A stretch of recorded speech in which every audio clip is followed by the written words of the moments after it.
ஹரே கிருஷ்ணா ஹரே கிருஷ்ணா கிருஷ்ணா கிருஷ்ணா ஹரே ஹரே ஹரே ராம ராம ராம ஹரே ஹரே ஹரே கிருஷ்ணா கிருஷ்ணா கிருஷ்ணா ஹரே ஹரே ஹரே ராம ராம ராம ஹரே ஹரே ஹரே கிருஷ்ணா கிருஷ்ணா ஹரே ஹரே ஹரே ராம ராம ராம ராம ஹரே ஹரே.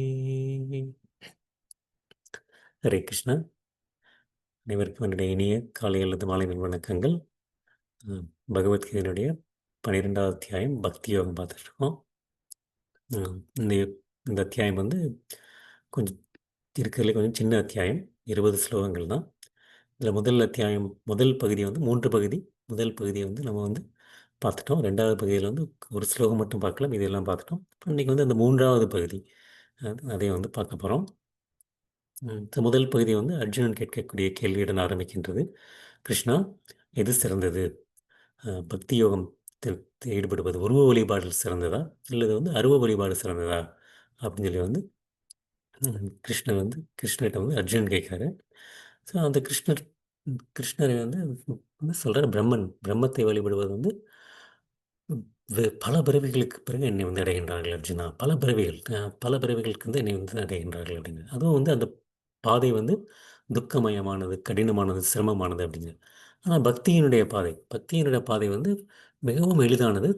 நானே வந்து உன்னை வந்து விடுவிக்கின்ற பொறுப்பை வந்து ஏற்றுக்கொள்கின்றேன் அப்படின்னு கிருஷ்ணன். ம். ஆம்.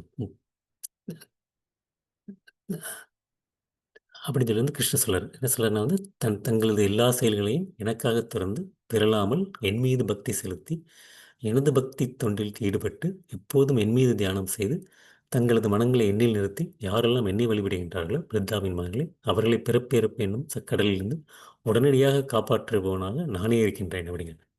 கிருஷ்ணர் தான் நானே வந்து அவங்கள வந்து உடனடியாக காப்பாற்றுகின்றேன் அப்படின்னு சொல்லி வந்து சொல்றாரு. சொல்லிட்டு வந்து எப்படி வந்து பக்தி தொண்டை பண்ணலாம் அப்படிங்கிறது வந்து இந்த 2வது பகுதியில் வந்து ஒவ்வொரு முறையாக சொல்லிக்கொண்டே இருக்கின்றார். அதில் வந்து எப்படி ஆரம்பிக்கின்றார்னா வந்து முதல்ல வந்து உயர்ந்த நிலை வந்து ஆரம்பித்து அப்புறம் கொஞ்சம் கொஞ்சமாக கீழே வந்துட்டு ஆரம்பிச்சிட்டே இருக்கார். வந்து எப்படின்னா வந்து ம், நம்ம வந்து சூக்ஷ்ம சரீரம் இருக்குது, அப்புறம் ஸ்தூல சரீரம் இருக்குது. சூக்ஷ்ம சரீரத்தை வந்து கட்டுப்படுத்துறது தான் வந்து நமக்கு வந்து மிகவும் கடினமானது. நம்ம மனதை கட்டுப்படுத்துவது எளிதாக, கண்களை கட்டுப்படுத்துவது எளிதாக. வந்து கண்ணை வந்து மூடினா வந்து கட்டுப்படுத்திடலாம். ஆனால் வந்து மனத்தை வந்து அந்த மாதிரி மூட மூட முடியாது. மனம் வந்து எங்கும் அலைவாய்ந்து கொண்டே தான் இருக்கும். அதனால் வந்து கிருஷ்ணன் வந்து மிகவும் கடினமானது இருந்து கொஞ்சம் கொஞ்சமாக ஆரம்பிச்சிட்டே இருக்கார். மிகவும் கடினமானது வந்து இது அப்படின்னா வந்து மனம்.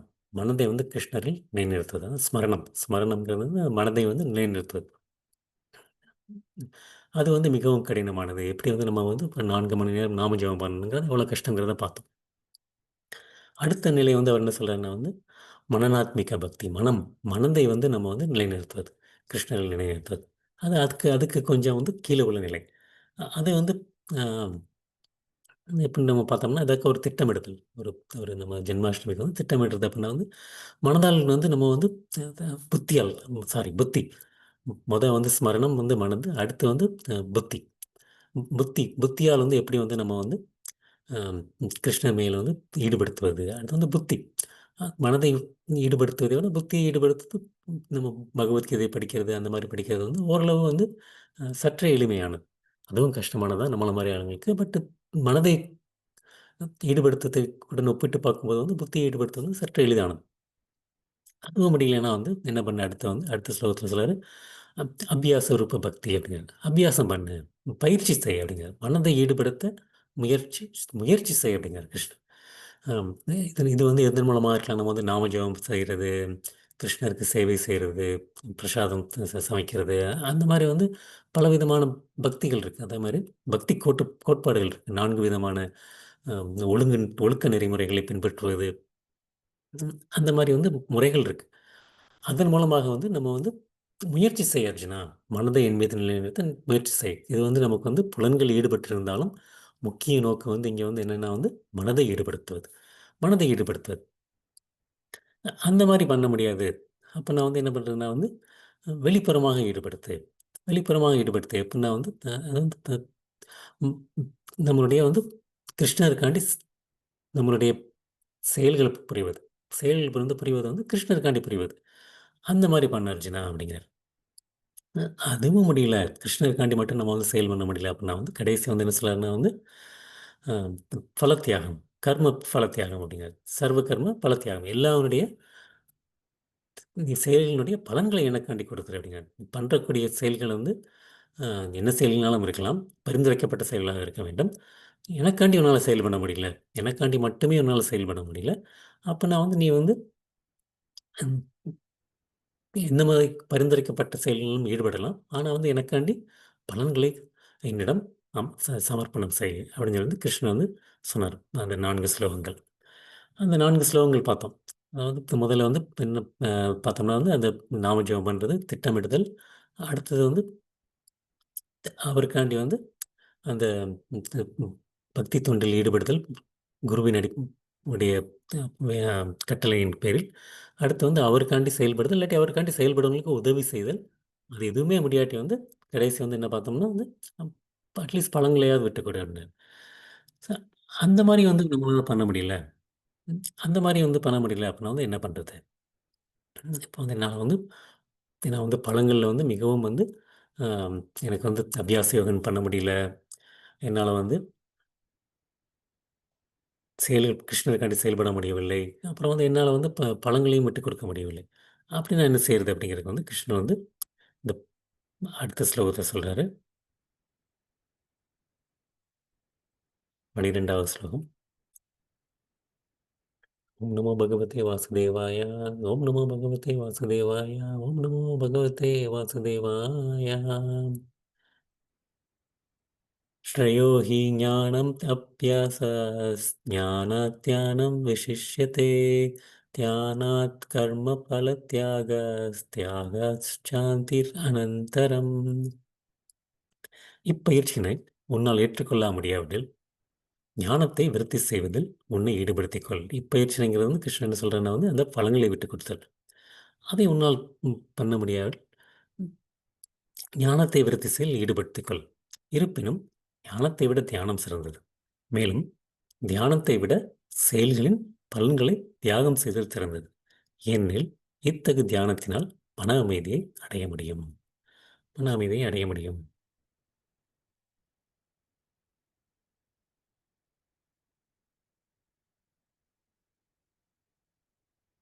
கிருஷ்ணன் வந்து சொன்ன ஸ்ரேயோகி ஞானம். அந்த ஞானம் வந்து ஆம், அந்த இதை விட சிறந்தது. அந்த ஞானம் வந்து அந்த அபியாசம்ங்கிறது கிருஷ்ணன் இங்கே குறிப்பிடுறது வந்து முக்கியமாக வந்து அந்த பலத்தியாகம். பலத்தியாகம் இல்லாட்டி அந்த 3மே இருக்கலாம். பக்தி தொண்டு பின்பற்ற முடியல, கிருஷ்ணருக்காண்டி செயல் பண்ணவும் முடியலை. அப்புறம் இல்லாட்டி வந்து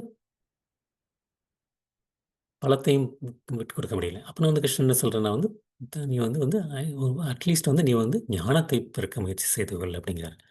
ஞானத்தை விருத்தி செய்து ஏன்னா ஞானத்தை விருத்தி செய்து கொள்வது ஏன் அப்படின்னா வந்து, ஞானத்தை விருத்தி செய்து கொள்வது வந்து நம்மளுடைய நான் உடல் இல்ல, நான் ஆத்மா அப்படிங்கிறத வந்து நமக்கு வந்து புரிந்து கொள்ள முடியும். நம்மளுடைய உண்மையான நிலை என்ன?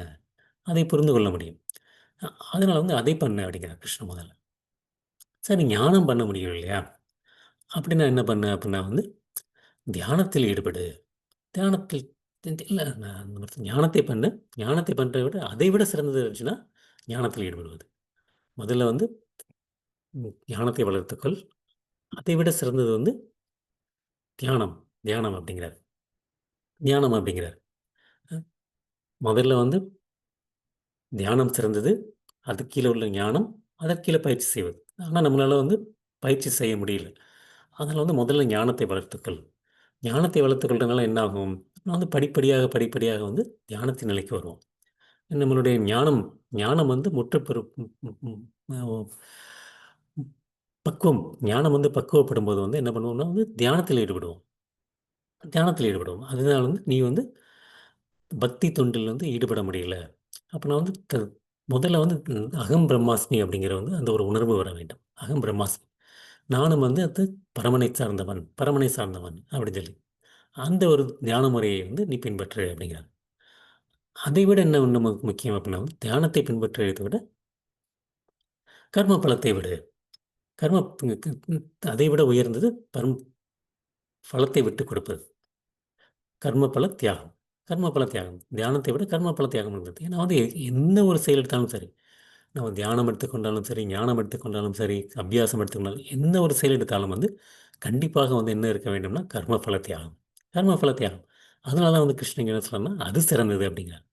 இப்போ முதல்ல வந்து நம்மளால வந்து கர்ம பல தியாகம் பண்ண முடியல.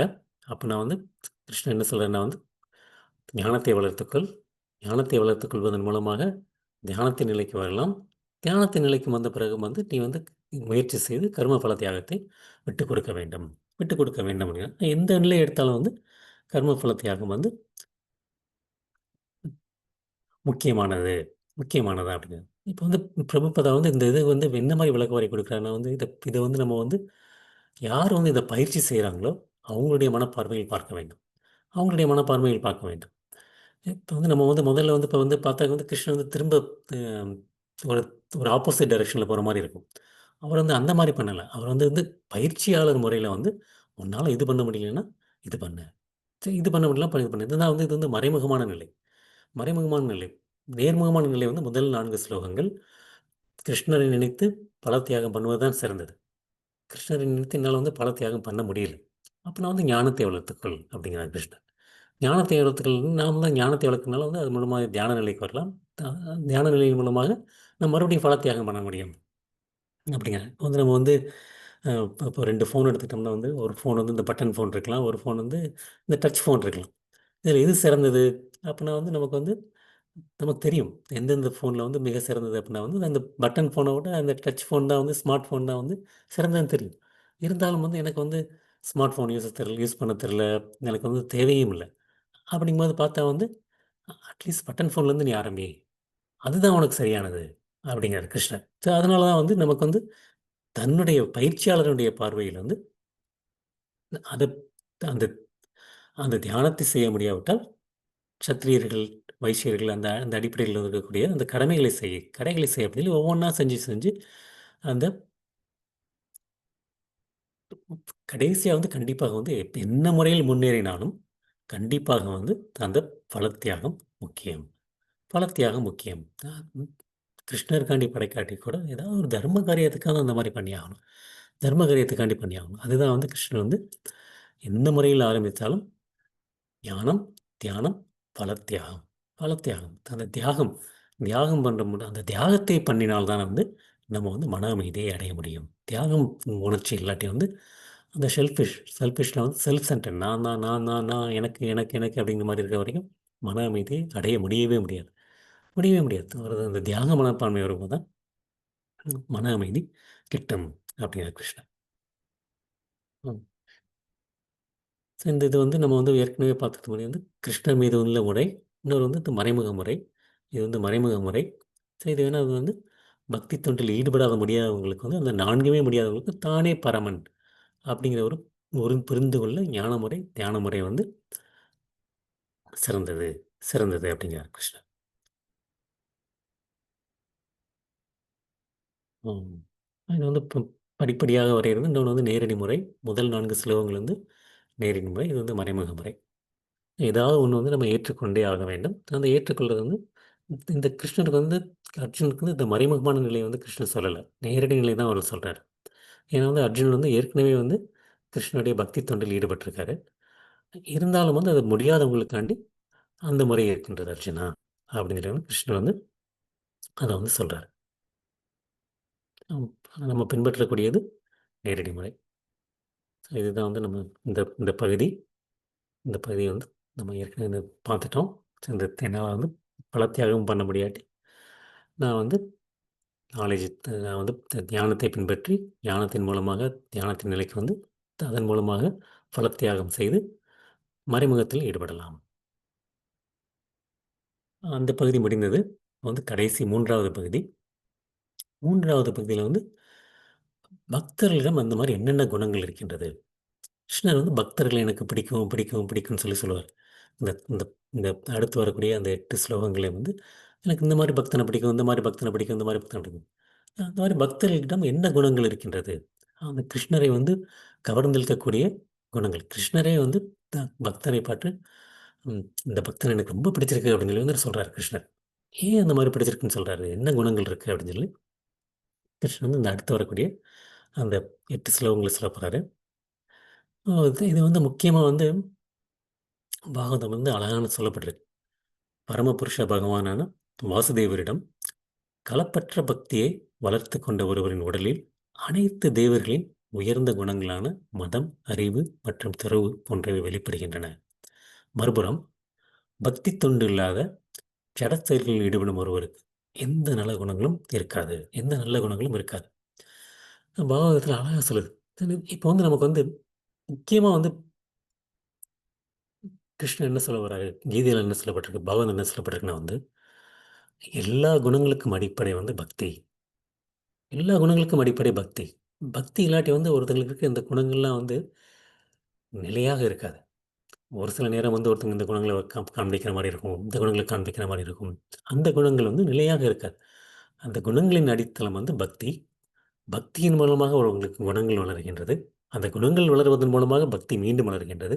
அப்படி படிப்படியாக வளர்ந்து கொண்டே போகின்றது. இது வந்து வந்து பார்த்தீங்கன்னா வந்து ஒரு ஒரு வட்டம், ஒரு சைக்கிள் மாரி.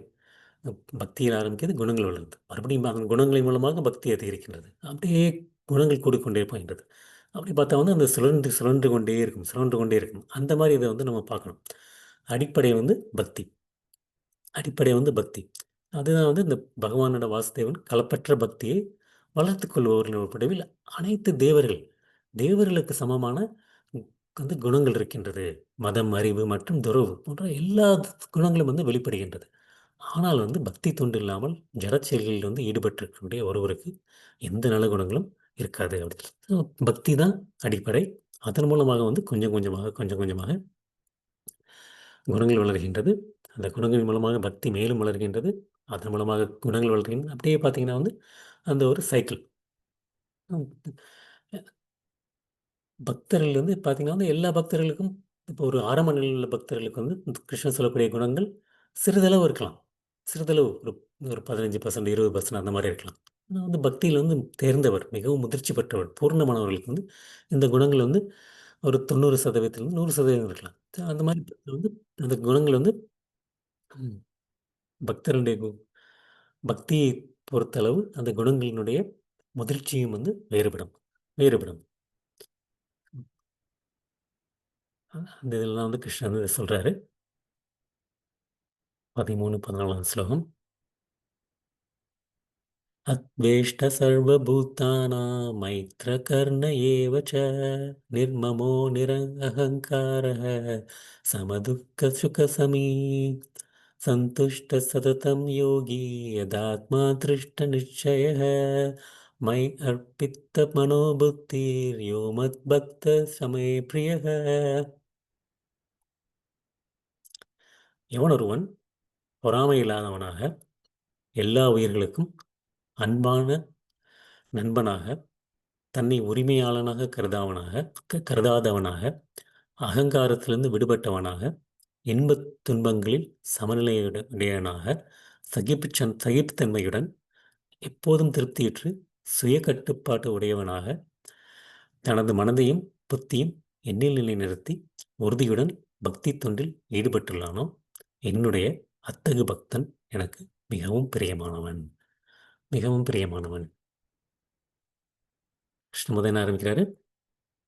அத்வேஷ்டா. அத்வேஷ்டாங்கிறது வந்து பொறாமையற்றவன். அத்வேஷ்டா வந்து சர்வபூதானம். எல்லாருக்கும் வந்து ம் வந்து ஆம் நம்ம 2 பேரும் வந்து நமக்கு வந்து நம்மளுடைய நெருங்கிய வட்டாரத்தில வந்து நம்ம வந்து பொறாமையற்று இருப்போம். நமக்கு கூட உள்ள நம்மளுடைய த பிள்ளைகள், இல்லாட்டி நம்மளுடைய ப ப நம்மளுடைய உறவினர்கள், அந்த மாரி இருக்கவங்ககிட்ட வந்து நம்ம வந்து ம் பொறாமையற்று இருப்போம். ஆனா வந்து கிருஷ்ணர் என்ன சொல்றாருன்னா வந்து, "அத்வேஷ்டா சர்வபூதானாம்" அப்படிங்கிறாரு. மனித உயிரினங்கள் மட்டும் கிடையாது. அனைத்து உயிரினங்களும். அனைத்து உயிரினங்களுங்க. நமக்கு வந்து 1, 2 பேருக்கு வந்து இந்த மாரி ஒரு வந்து அ எப்படி வரும் அப்டின்னா வந்து, "மமேவ விஸ்வ சர்வலோகே ஜீவபூத சனாதனக" அப்படிங்கிறாரு. எல்லா உயிரினங்களுமே வந்து கிருஷ்ணனுடைய ம் இது வருகின்றது அப்படிங்கிறார். கிருஷ்ணனுடைய பகுதிகள். கிருஷ்ணனுடைய பகுதிகள். மமேவோ ஜீவலோகே. எல்லாமே வந்து மமை வம்சம் ஜீவலோகம் எல்லாமே வந்து என்னுடைய அம்சம் அர்ஜுனா அப்படிங்கிறார். ஜீவபுத்த சனாதனாக எல்லா உயிரினங்களும் என்னிடம் வருகிறது. அப்போ அகம் பீச்ச பிரதப்பிதாக நான் தான் வந்து எல்லாத்துக்குமே வந்து கிருஷ்ணன் சொல்லியிருக்காரு விதை, அந்த விதை உயிர் கொடுக்கும் விதை வந்து நான் தான். அந்த மாதிரி ஒரு எப்போ ஒரு ஃபீலிங் வருதோ இந்த குணங்கள் எல்லாத்துக்குமே இது வந்து பொருந்தும். இந்த குணத்தை பொறாமை மட்டுமல்ல, நம்ம பார்க்கக்கூடிய குணங்கள் எல்லாத்துக்குமே வந்து எப்படி ஒரு ஏன் பக்தி அடிப்படை அப்படிங்கிறோம் சொல்கிறோம்னா வந்து எப்போ வந்து நம்ம வந்து எல்லாரையுமே வந்து சமமாக பார்க்குறோமோ அப்போ தான் இந்த எல்லார் மேலேயும் பொறாமை இருக்க முடியும். இல்லாட்டி வந்து நான் வந்து ஒன்று ரெண்டு சிலர்கிட்ட தான் பொறாமை இருக்க முடியும். அடுத்து வந்து கிருஷ்ண சொல்றார் மைத்ர, கர்ண, ஏவச்ச அப்படிங்கிறாரு. எல்லார்ட்டையும் வந்து எல்லாரையும் நண்பனா பாரு, எல்லாரையும் வந்து கருணை கொள் அப்படிங்கிறார்.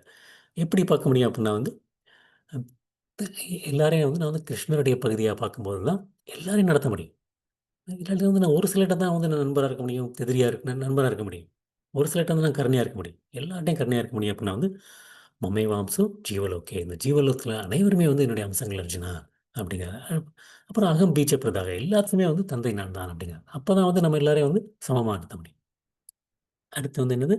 மைத்ர, கருண, ஏவச்ச. ஏவச்ச அப்படிங்கிறார். நான் தான் வந்து எல்லார்ட்டயும் வந்து மைத்ரங்கிறது என்னுடைய மைத்ரன் அப்படிம்பாங்க. நண்புடன் இரு. கருணைங்கிறது வந்து கருணை. கருணையுடன் இரு. என்ன சொல்றாரு? நிர்மம.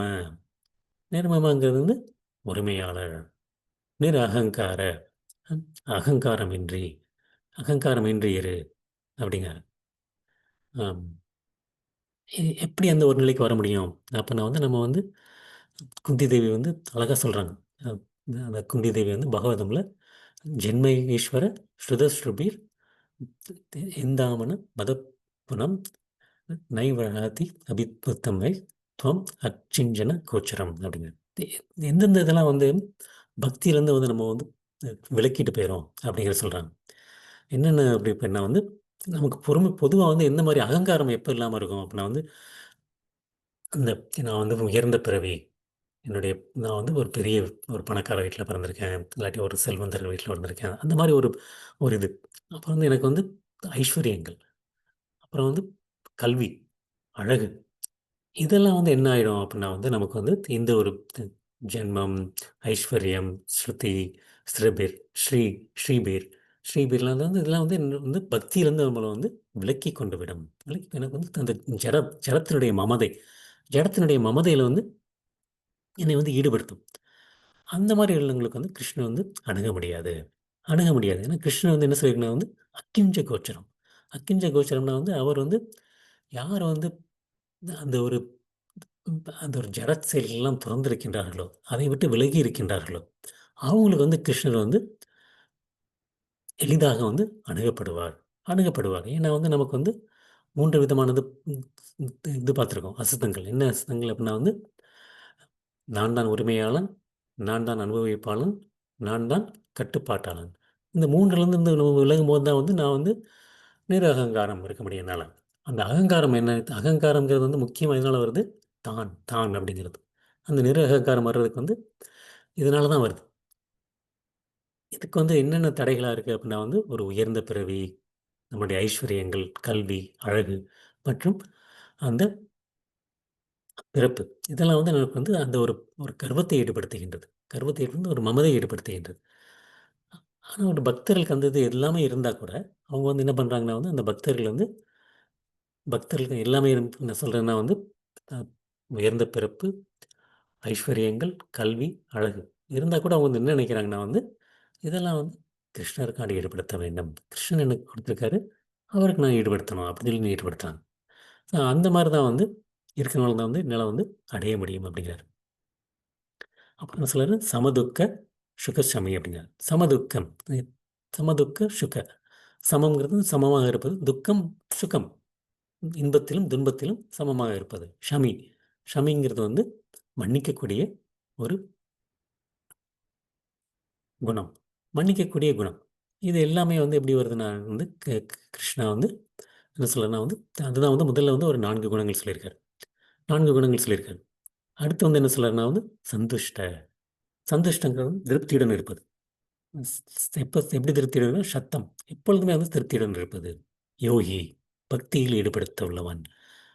ஆத்மா தன்னுடைய சுய கட்டுப்பாடு உள்ளவன். திருஷ்ட நிச்சயம் உறுதியுடன் உறுதியுடன் சுய கட்டுப்பாடு உள்ளவன். அதுக்கு முக்கியமா வந்து என்ன சொல்றாரு கடைசி? மயி அர்ப்பித மனோபுத்தியும் என் மீது மனம் மற்றும் புத்தியை ஈடுபடுத்துவான். எப் மத் பக்த சமே பிரியக அப்படிங்கிறார். அந்த மாதிரி உள்ள பக்தன், அந்த மாதிரி உள்ள எனது பக்தன், மத் பக்த எனது பக்தன், சமே பிரியக எனக்கு மிகவும் பிரியமானவன் அர்ஜுனா, எனக்கு மிகவும் பிரியமானவன். எவன் ஒருவன் பொறாமை இல்லாதவனாக, எல்லா உயிர்களுக்கும் அன்பான நண்பனாக, தன்னை உரிமையாளனாக கருதாதவனாக, அகங்காரத்திலிருந்து விடுபட்டவனாக, இன்ப துன்பங்களில் சமநிலையுடையவனாக, சகிப்புத்தன்மையுடன் எப்போதும் திருப்தியுற்று சுய கட்டுப்பாட்டு உடையவனாக தனது மனதையும் புத்தியும் எண்ணில் நிலைநிறுத்தி உறுதியுடன் பக்தி தொண்டில் ஈடுபட்டுள்ளானோ அவன், அத்தகு பக்தன் எனக்கு மிகவும் பிரியமானவன். அந்த உதாரணங்கள் பார்த்தா வந்து இப்போ பிரிகாரி வந்து முதல்ல எப்படி இருந்தார்னா வந்து அந்த மிருகங்கள் அனைத்தையும் வந்து கொண்டுகிட்டு இருந்தார். பாதியாக கொண்டு அதில் வந்து அதை பார்த்து அதை பார்த்து ரசிச்சுட்டு இருந்தார். ஆனால் எப்போது ஒரு பக்தனானாரோ அப்போ வந்து எல்லா உயிர்களுக்கும் அன்பனார். எப்படி வந்து அது வந்து எறும்பு இப்போ முன்னாடி வந்து அந்த மாதிரி எல்லா விதமான மிருகங்களையும் கொன்றவர் மிருகாரி. இப்போ வந்து என்ன பண்ணுறாருன்னா வந்து ஒரு எறும்பு எறும்பு வந்து வெளியில் வந்தால் கூட வந்து அதை கூட வந்து மிதிக்கக்கூடாது அப்படின்னு சொல்லி வந்து அந்த அளவுக்கு மாறிட்டார். இப்போ அந்த மாதிரி பொறாமைகள் முதல்ல வந்து பொறாமை குணம் இருந்தது. அடுத்து பொறாமையிலிருந்து முற்றிலுமாக விடுபட்டிருந்தார்.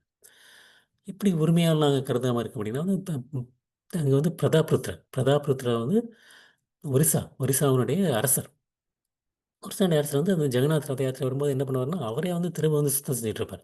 அவரே போய் திரும்ப செஞ்சுட்டு இருப்பார். ஏன் அப்படின்னா வந்து அவர் வந்து நான் உரிமையாளன் அல்ல, நான் உரிமையாளன் அல்ல. உரிமையாளன் யார் வந்து ஜெகநாத். ஜெகநாத் வந்து ஒடிசாவுக்கு மட்டும் இல்லை, அவர் வந்து இந்த ஜெகத்துக்கே உரிமையாளர். அப்படி இருக்கும்போது வந்து அவர் வந்து அதனால தான் வந்து அவர் வந்து அந்த மாதிரி வந்து அந்த ஒரு தெருவை வந்து கூட்டக்கூடிய அந்த அளவு ஒரு ஒரு ஒரு சேவையில் வந்து அவரால் ஈடுபடுத்த முடியுது. அப்புறம் வந்து இன்ப துன்பங்களில் சமநிலையுடையவன் நான், சகிப்புத்தன்மையுடன் இருப்பவர். இன்ப துன்பங்களில் சமநிலையில் இருப்பவர் எப்படின்னா வந்து பரீட்சித் மகாராஜ் அந்த உலகத்தை ஆண்டு கொண்டிருந்தார். உலகத்தை ஆண்டு கொண்டிருக்கும் போது உலகத்தை ஆண்டு கொண்டிருந்தா இந்த உலகமே நம்ம கையில் இருந்தால் நமக்கு எவ்வளோ இன்பம் இருக்கும்.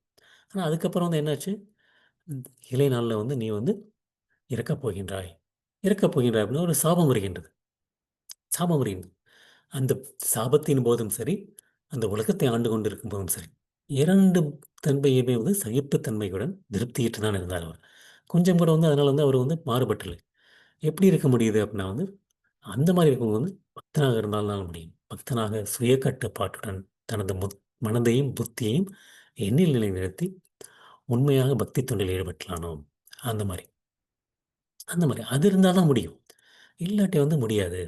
அத்வேஷ்டா அந்த மாதிரி இல்லாமல் அந்த மைத்திர கர்ண ஏவச்ச நிரகங்கார எல்லாமே அந்த மாதிரி பண்ணியிருக்கும்போது தான் வந்து ஈடுபட முடியும். இப்போ வந்து பிரபுபாதா வந்து உலகம் முழுக்க வந்து பயணம் செஞ்சுட்டு இருந்தார். இந்தியாவில் இருந்தார், யூரோப் போனார், அமெரிக்கா போனார், ஆஸ்திரேலியா போனார். பார்த்தீங்கன்னா சுற்றிக்கிட்டே இருப்பார். இப்போ அந்த ப- கடைசி 10 வருஷத்தில் வந்து அவர் வந்து 12 முறையோ 14 முறையோ வந்து உலகத்தை சுற்றி வந்தார் அப்படிம்பாங்க. எந்த இடத்துல இருந்தாலும் சரி, எப்பொழுதுமே அமைதியாக பக்தி தொண்டில் ஈடுபட்டு தான் இருந்தார். பக்தி தொண்டில் ஈடுபட்டு தான் இருந்தார். கொஞ்சம் கூட வந்து அவர் வந்து பக்தி பாதையிலிருந்து பிறழவே இல்லை.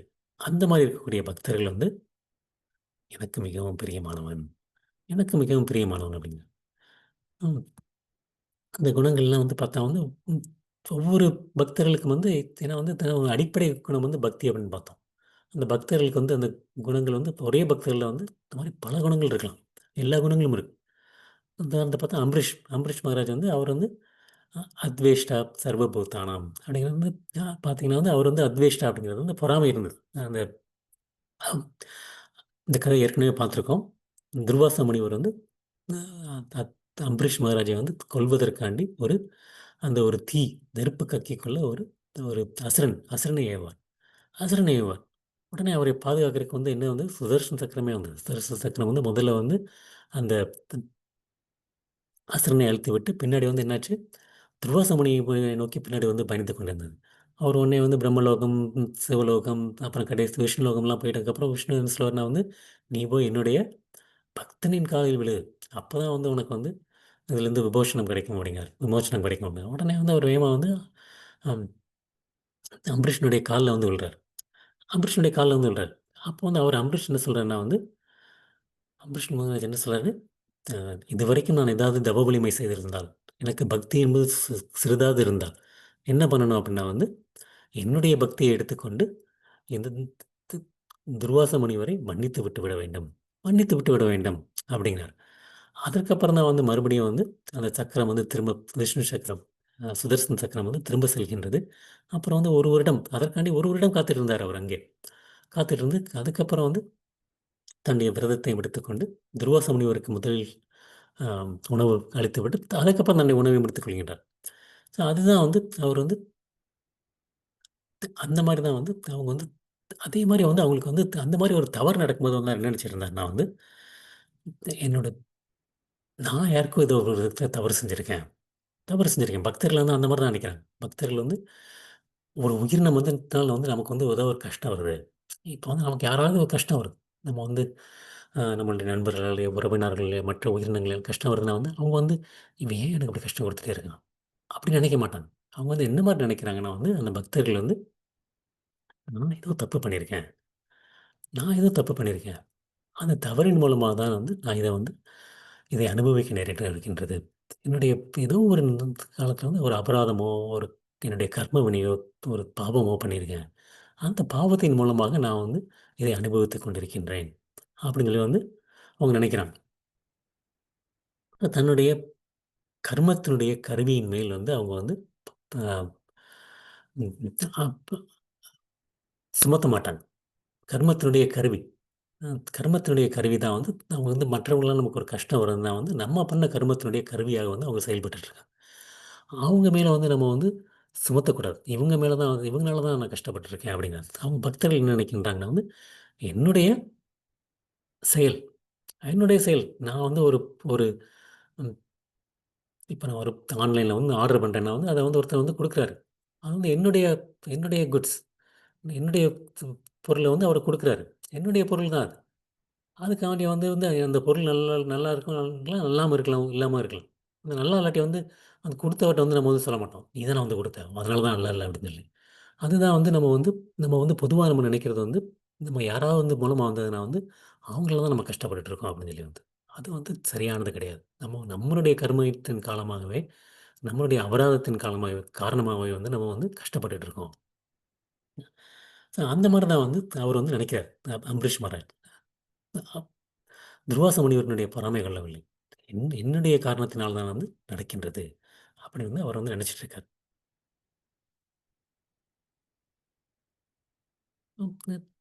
அ எல்லா அப்புறம் எல்லார் மேலும் வந்து அவர் வந்து கருணை செலுத்துகின்றார். மைத்ரேயன் எல்லாத்துக்கும் வந்து அவர் வந்து கருணையுடன் நண்பராக இருக்கின்றார். எல்லா மேலயும் வந்து கருணை செலுத்துகின்றார். அந்த மாரி ஒரு மனநிலைக்கு வரும்போது தான் வந்து எல்லார் மேலும் நன்மையா இருந்து எல்லார் மேலும் கருணை செலுத்த முடியும். நிர்மம, நிரகங்கார அப்படின்னு சொல்லி பார்த்தா, அது வந்து ஏற்கனவே நம்ம பார்த்தது தான். நம்ம வந்து இந்த எப்படி வந்து நிர்மமா இருக்க முடியும்னா வந்து, நம்ம வந்து அந்த நம்முடைய அந்த அகங்காரம். அந்த அகங்காரத்தை விட்டுக் கொடுக்க முடியும் விட்டுக் கொடுத்தா தான் வந்து நம்ம வந்து நான் உரிமையாளன் இல்லை. அப்படிங்கிற வந்து அந்த ஒரு உணர்வு வரும். உணர்வு வரும். ஏன்னா வந்து நமக்கு வந்து என்ன பார்த்துருக்கோம்? ஆம் சரி, சரி. எப்போ வந்து நமக்கு வந்து ஒரு மன நிம்மதி வரும்? மன நிம்மதி வரும் அப்படின்னா வந்து, எல்லா இந்த உலகங்கள் அ அனைத்துமே வந்து கிருஷ்ணரை சார்ந்தது. கிருஷ்ணர் சார்ந்தது. மற்றும் வந்து அந்த தவத்தினுடைய உரிமையாளர், தவத்தினுடைய அனுபவிப்பாளர். அவரும் கிருஷ்ணர். த அப்புறம் வந்து எல்லாருக்கும் உயிரினங்களுடைய நன்மை.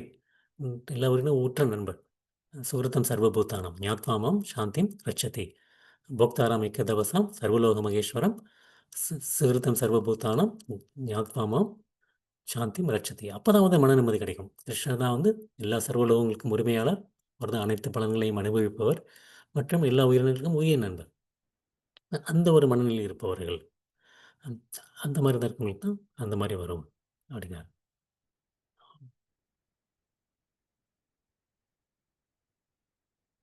சமதுக்கம். சமதுக்கம். சமதுக்கங்கிறது வந்து அம் ஒரு அழகானது. அழகானது. எப்போ ஒரு சமதுக்கம் வரும் அப்டின்னா வந்து, நமக்கு வந்து அந்த ஒரு முக்கியமா வந்து அந்த இரட்டிப்பு தன்மையிலிருந்து விடுபடுவது. இரட்டிப்பு தன்மையிலிருந்து விடுவது. கிருஷ்ணர் முதல்ல என்ன சொல்லியிருக்காருன்னா வந்து, "மாத்ரா பர்சாத்து கௌந்தேயா சீதோஷ்ண சுகதுக்கதா ஆகம பயினோ நித்ய தாம் ஸ்திதிக்தஸ்வ பாரதா."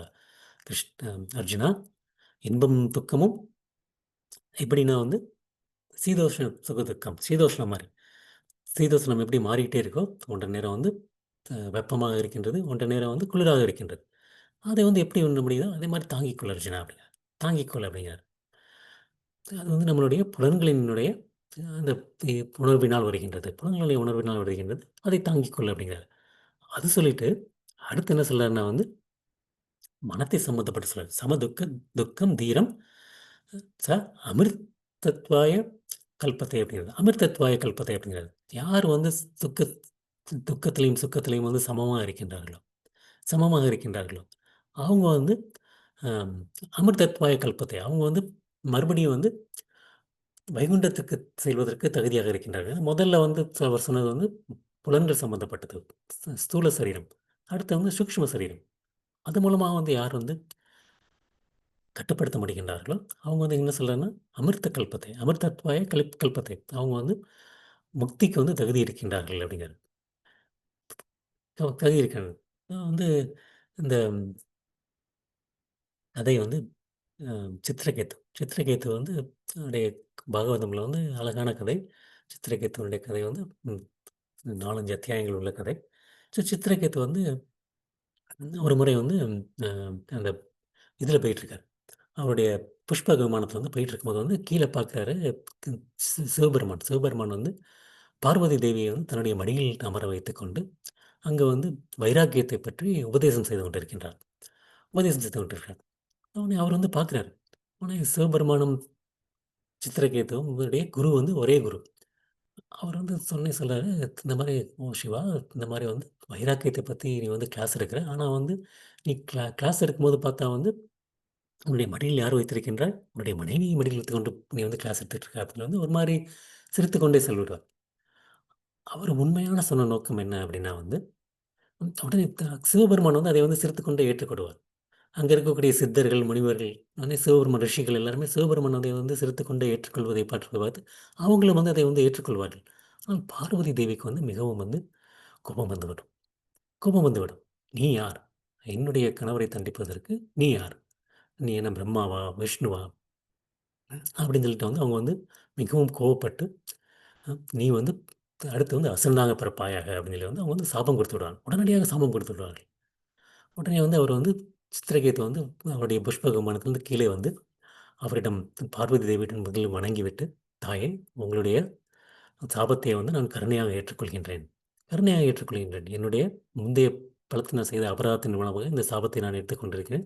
அதை கருணையாக ஏற்றுக்கொண்டிருக்கிறேன்." அப்படின்னு அதை வந்து ஏற்றுக்கொண்டு, அப்புறம் என்ன சொல்லுவார்னா வந்து, "நான் வந்து எதனால் இந்த மாரி சொன்னேன் என்றால், இங்க இருக்கக்கூடிய முனிவர்கள் மற்றும் ரிஷிகள் மற்றும் சித்தர்கள் வந்து சிவபெருமான் மடியில் தாங்கள் அமர்ந்து கொள்வதை வந்து ஏற்றுக்கொள்வார்கள். ஆனால் சாதாரண மக்கள் வந்து அதை வந்து ஏற்றுக்கொள்ள மாட்டார்கள். சாதாரண மக்கள் வந்து சிவபெருமானும் வந்து நம்மைப் போல வந்து புலன்களை கட்டுப்படுத்த முடியாமல் இந்த மாரி செய்து கொண்டிருக்கின்றார்கள். அப்படின்னு சொல்லி வந்து அவங்க நினைத்து விடுவார்கள். அந்த மாரி ஒரு கண்ணோட்டத்தில் தான் அந்த மாரி செய்தேனே தவிர, வேறு எந்த ஒரு ஒரு நிலையிலும் வந்து நான் சொல்லவில்லை அப்படின்னு. ஏன்னா வந்து அது வந்து சித்திரகத்தினுடைய ஒரு உயர்ந்த நிலை. அந்த ஒரு நிலையில வந்து அவர் வந்து சர்வபூத்தானம். எல்லா உயிரினங்களும் வந்து இந்த மாரி நாளைக்கு வந்து தப்பா நெனச்சிடக்கூடாது. அந்த ஒரு இதில நான் சொன்னேனே தாயே தவிர, என்னுடைய வேறு எந்த ஒரு எண்ணத்திலும் நான் சொல்லவில்லை. இருந்தாலும் நீங்கள் வருத்தப்பட வேண்டாம். இதை வந்து இதை வந்து நான் ஏற்றுக்கொள்கின்றேன் அப்படின்னு வந்து அழகா சொல்றாரு. அ சமதுக்க சுக்கம். ஸ் மேல வந்து அவர் வந்து அவ்வளோ ஒரு புஷ்பக விமானத்திலிருந்து பறந்துகிட்டு இருக்கக்கூடிய ஒரு சுகமான நிலை. இப்போ வந்து அசுரராக பிறக்கப் போகின்றார். துக்கமான நிலை. 2லுமே வந்து அவர் சமமாக ஏற்றுக்கொள்கின்றார். ஆனா வந்து அவர் வந்து சிவபெருமான் வந்து அதுக்கப்புறம் வந்து சிரித்துக்கொண்டே சொல்கின்றார். "தேவி, பக்தி தொண்டில் ஈடுபட்டுள்ள பக்தர்கள் பக்தர்கள் வந்து எந்த ஒரு வாழ்க்கை நிலைக்கும் அஞ்சுவதில்லை. எந்த ஒரு வாழ்க்கை நிலைக்கும் அஞ்சுவதில்லை. அவர்களுக்கு வந்து சொர்க்கம்னாலும் சரி, நரகம்னாலும் சரி, முக்தி 3மே சரி 3மே சரி. எல்லாமே அவங்களுக்கு வந்து ஒன்றுதான். பக்தர்கள் வந்து எங்க இருந்தாலும் சரி, அ எங்க இருந்தாலும் வந்து நாமஜபம் செய்து தான் இருப்பாங்க. ஹரே கிருஷ்ணா, கிருஷ்ண கிருஷ்ண ஹரே ஹரே, ஹரே ராம, ராம ராம ஹரே ஹரே. நாமஜபம் செய்து கொண்டு பக்தி தொண்டில் ஈடுபடப் போகின்றார்கள். அதனால வந்து அவங்களுக்கு வந்து எதுவுமே வந்து வித்தியாசம் இல்லை. நீ கொடுத்த இந்த சாபம் வந்து சாபத்தினால் வந்து அவர் வந்து ஒரு துளி கூட வருத்தப்படுவதில்லை. ஏன் அப்படின்னா வந்து அத்தகைய பக்தர்கள் பகவானின் சேர்வையில் மட்டுமே ஆர்வமாக உள்ளனர் அப்படிம்பார். ஆர்வமாக உள்ளனர் அப்படிம்பார். ஸோ இந்த கதை வந்து ரொம்ப அழகான கதை. ஆம், நம்ம ஒரு காலத்து பார்க்கலாம் வரும். எப்போ ஒரு நாள் பார்க்க முடியுறதில்ல. இன்னொரு உதாரணம் பார்ப்போம். சித்திரகீதை வச்சு பின்னாடி. அட் அதுதான் வந்து பக்தர்களுடைய நிலை. பக்தர்களுடைய நிலை வந்து அதுதான் அப்படிங்கிறாரு. அப்புறம் வந்து ஷமிங்கிறது வந்து மன்னிக்கக்கூடியது. மன்னிக்கக்கூடியது. தேவை இப்ப மறுபடியும் வந்து இப்ப அந்த பரீட்சித் மகாராஜ் வந்து என்ன பண்ணுவாரு, அந்த பரீட்சித் மகாராஜ் வந்து ஒரு அந்த வேட்டையாடிட்டு வருவாரு. களைப்பாக தண்ணி தாகமா இருக்கும். அப்ப அந்த நேரத்தில வந்து அந்த ஷமியோட முனிவர், அந்த முனிவருடைய பேர் வந்து அவருடைய அந்த முனிவருடைய இதில ஆசிரமத்துக்கு போவார். அப்ப அந்த முனிவர் வந்து என்ன பண்ணிட்டு இருப்பாரு, தியானத்தில ஈடுபட்டிருப்பாரு. உடனே அவர் வந்து என்னது நான் ஒரு அசரன் அரசன் வந்திருக்கேன்.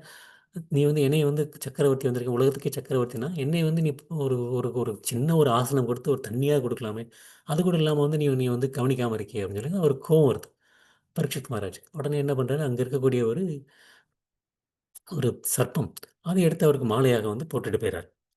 போட்டு போனோனே இதுதான் நடந்தது அப்படின்னு சொல்லி வந்து அவருடைய மகன் ஸ்ருங்கிக்கு தெரிய வருது. உடனே ஸ்ருங்கி என்ன சொல்றான் வந்து ஸ்ருங்கி வந்து உடனடியாக என்ன பண்றாரு, 7 நாட்களில் நீ ஒரு சர்ப்பத்தின் உடைய கடித்து நீ இறந்து போவாய் அப்படின்னு சொல்லி ஒரு சாபத்தை குடுத்துறாரு.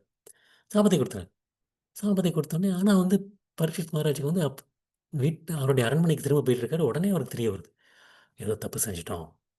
தப்பு செஞ்சுட்டோம். அந்த முனிவர் வந்து தியானத்தில் ஈடுபட்டிருக்கலாம். அது தெரியாம வந்து நம்ம வந்து தப்பு செஞ்சுட்டோம் அப்படிங்கிற ஒரு அந்த ஒரு எண்ணத்தில் வந்து அவர் சென்று கொண்டிருக்கின்றார். சென்று கொண்டிருக்கின்றார். ம்.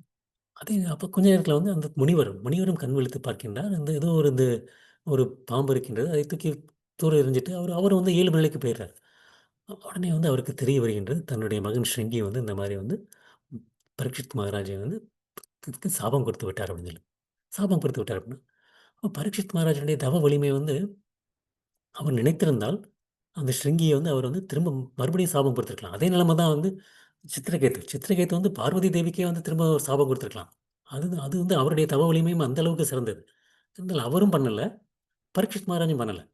2 பேருமே வந்து திரும்ப வந்து அ எதிர் எதிர் சாபம் குடுக்கல. எதிர் சாபம் குடுக்கல. ஏற்றுக்கொள்கின்றார்கள். என்னுடைய வினையினால் தான் இது வந்து நடக்கின்றது அப்படின்னு ஏற்றுக்கொள்கின்றார்கள். ஏற்றுக்கொண்டு சிருங்கியை வந்து மன்னித்து விடுகின்றார். ஏன்னா வந்து அவர் பண்ண அதே மாரி வந்து அந்த முனிவர் வந்து சிருங்கிட்ட சொல்றாரு. முனிவர் அவர் வந்து ஏதோ ஒரு காரணத்தால் செய்திருக்கலாம். ஆனா அவர் செய்தது வந்து ஒரு சிறிய தவறு.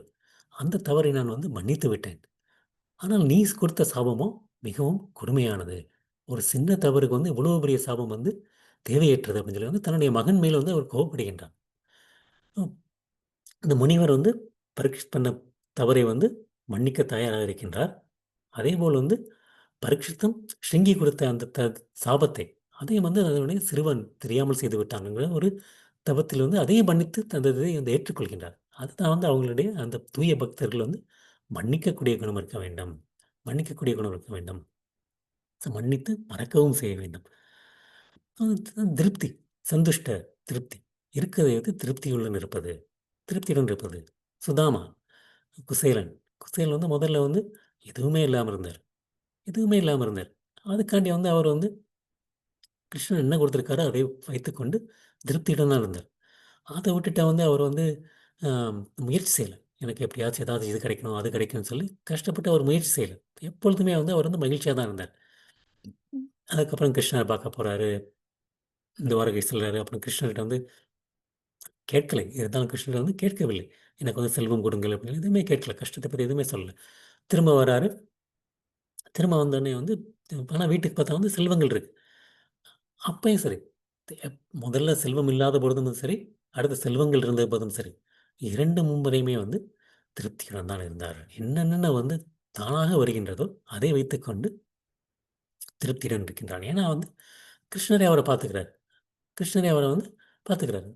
அதுதான் வந்து என்ன பார்த்துருக்கோம், யோகக்ஷேமம் வகாமியகம். யோகக்ஷேமம் வகாமியகம் பார்த்துருக்கோம். கிருஷ்ணரே வந்து பார்த்துட்டு இருக்கார். எதனால வந்து கிருஷ்ணன் மூலமாக தான் வருகின்றது அப்படின்னு ஏற்றுக்கொள்கின்றார். சந்துஷ்ட. சததம் யோகி எப்பயுமே பக்தியில் ஈடுபட்டுக் கொண்டிருக்கின்றார். எப்பயுமே பக்தியில் ஈடுபட்டுக் கொண்டு வந்து கிருஷ்ணர் தான் வந்து கிருஷ்ணனுடைய உணர்வில் முழுமையாக இருக்கின்றார். முழுமையாக வந்து அவருக்கு வந்து யாரும் தொல்லை கொடுக்க முடியாது. யாரும் தொல்லை கொடுக்க முடியாது அப்படிங்கிறார். ஆம். ஆன்மீக குரு அவருடைய பெறப்பட்ட அறிவிலிருந்து குருவிடம் பெற்ற அறிவிலிருந்து தன்னுடைய புலன்கள் முழுமையாக கட்டுப்படுத்தி உறுதியுடன் இருக்கின்றார். பக்தியில் வந்து நிலைத்து நிலைத்திருக்கனால வந்து அவருடைய பக்தியிலிருந்து யாராலும் விளக்க முடியாது. பிரபுபாதா எங்க இருந்த பொழுதும் சரி, அவருடைய இருந்த சூழ்நிலை பார்த்தா வந்து பக்தர்களுடைய சூழ்நிலை இருக்கல. முதல்ல வந்து பார்த்தா வந்து அவர் இருந்த சூழ்நிலை வந்து சுத்தி இருக்கவங்கலாம் வந்து ஆம், போதைப் பொருளுக்கு ஈடுபடுறவங்க, திருடர்கள் அந்த மாரிவங்களுக்கு மத்தியில தான் இருந்தார். அப்படி இருந்தாலும் வந்து அவருடைய உறுதியிலிருந்து கொஞ்சம் கூட விலக்க முடியாது விலக்க முடியாது. அவர் வந்து மற்றவங்க வந்து தவறான வாதங்கள். 1, 2 பேர் வந்து "என்னப்பா நீ வந்து அ இந்நேரம் இந்த மாரி வேலை செய்யாம நாமஜெபம் பண்ணிட்டே இருக்கியே!" அப்படின்னு சொன்னா வந்து அதுக்கு நீ ஏதாவது வேலை பண்ணலாமே! அப்படின்னு சொல்லலாம். அவங்க வந்து ஆனா பக்தியை பற்றி சரிதா புரிந்து கொள்ளாமல், உறுதி இல்லாமல் இருக்கவங்க வந்து, "ஓ! அப்படித்தான் போல. அவங்கலாம் வந்து ஏதோ வேலை பண்ணிட்டே இருக்காங்க. நம்ம ஏன் உட்காந்து நாமஜெபம் பண்ணிட்டே இருக்கணும்? ஒரு 2 மணி நேரம், 4 மணி நேரம். நானும் போய் வேலை செய்றேன்." அப்படிங்கிற ஒரு ஒரு மன சஞ்சலம் வந்துரும். அந்த அந்த தவறான வாதங்களினால் அடித்து செல்லப்படுவோம்.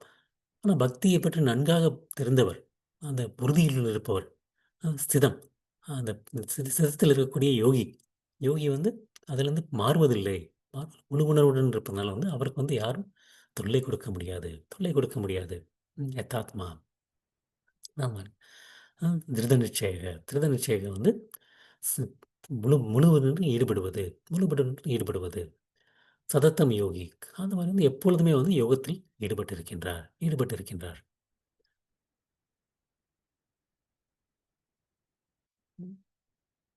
அப்படி இருக்கக்கூடிய யோகி வந்து மயி அர்ப்பித மனோபுத்தி. எப்பொழுதும் என்னுடைய புத்தியில் என்னுடன் ஈடுபடுத்தப்பட்டிருக்கின்றது. ம் கிருஷ்ணரை பற்றி நாம் தியானிப்பதிலும், அவரைப் பற்றி நினைவு கூறுவதிலும், அவரைப் பற்றி பக்தியில் ஈடுபடுவதும், அந்த மாரி ஈடுபட்டிருக்கின்றார். அந்த மாரி இருக்கக்கூடிய பக்தர் வந்து எனக்கு மிகவும் பிரியமானவன் அப்படிங்கிறார் கிருஷ்ணர். ம். இதான் அந்த முதல் 2 ஸ்லோகம். இன்னைக்கு வந்து இதோட முடிச்சுக்கலாம்னு நெனைக்கிறேன். ம். நெறைய கதைகள் பார்த்தனால நேரம் ஆயிடுச்சு. இந்த இன்னைக்கு கிருஷ்ணர் முக்கியமா சொன்னது வந்து, அந்த முதல் பகுதிய வந்து நம்ம பார்த்தோம். 2வது பகுதிய பார்த்து முடிச்சோம். 2வது பகுதியில வந்து நம்ம வந்து பார்த்தது, அந்த எது எது சிறந்தது அப்படின்னு சொல்லி இந்த இது பார்த்தோம்.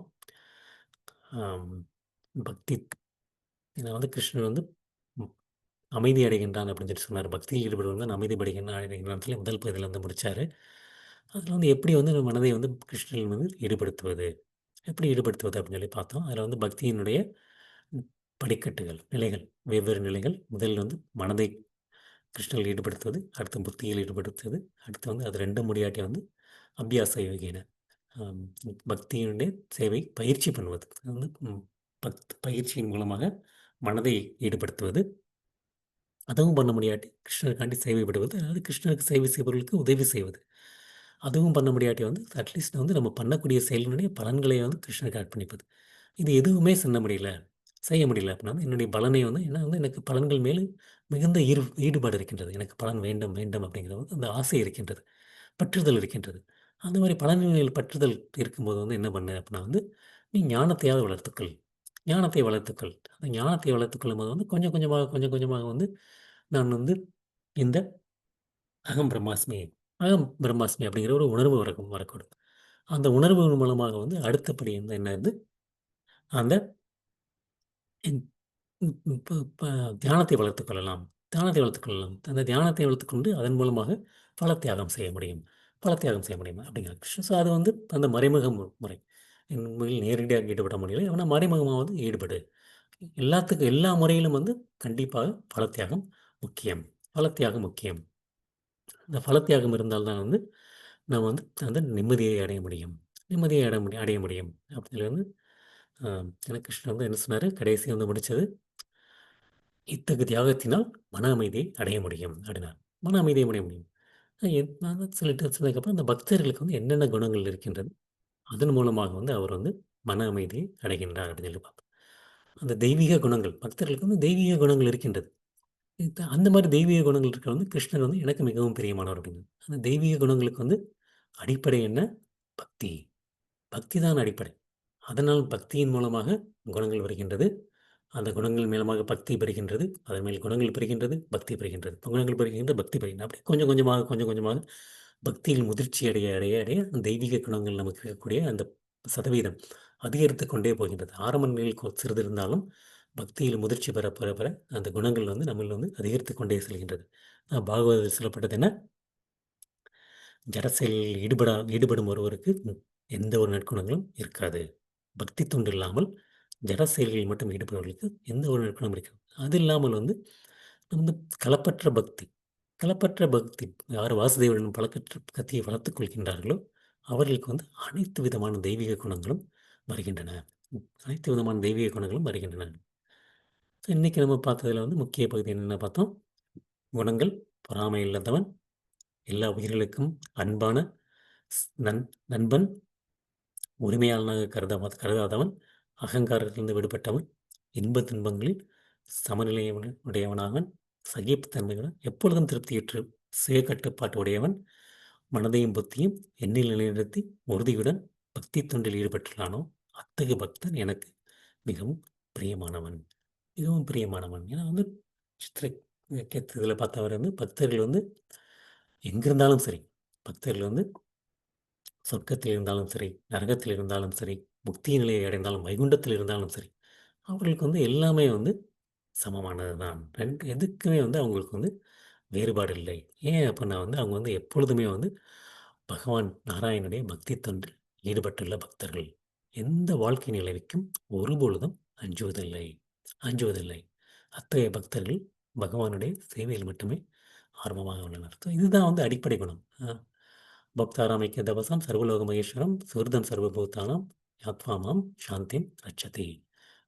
அந்த மாதிரி ஒரு நிலைக்கு அடையும் போது தான் நமக்கு ஒரு மன அமைதி கிடைக்கின்றதே தவிர, வேறு ஒரு நிலையில் இருக்கும்போது நமக்கு மன அமைதி கிடைப்பதில்லை. பக்தி தான் இந்த குணங்களுக்கு அடிப்படை. தொடர்ந்து முடிச்சுக்கலாம் இன்னைக்கு. அடுத்த ஒரு 6 ஸ்லோகங்கள் அடுத்த வாரத்தில் தொடருவோம். அனைவருக்கும் என்னுடைய பணிவான வணக்கங்கள். ஹரே கிருஷ்ணா.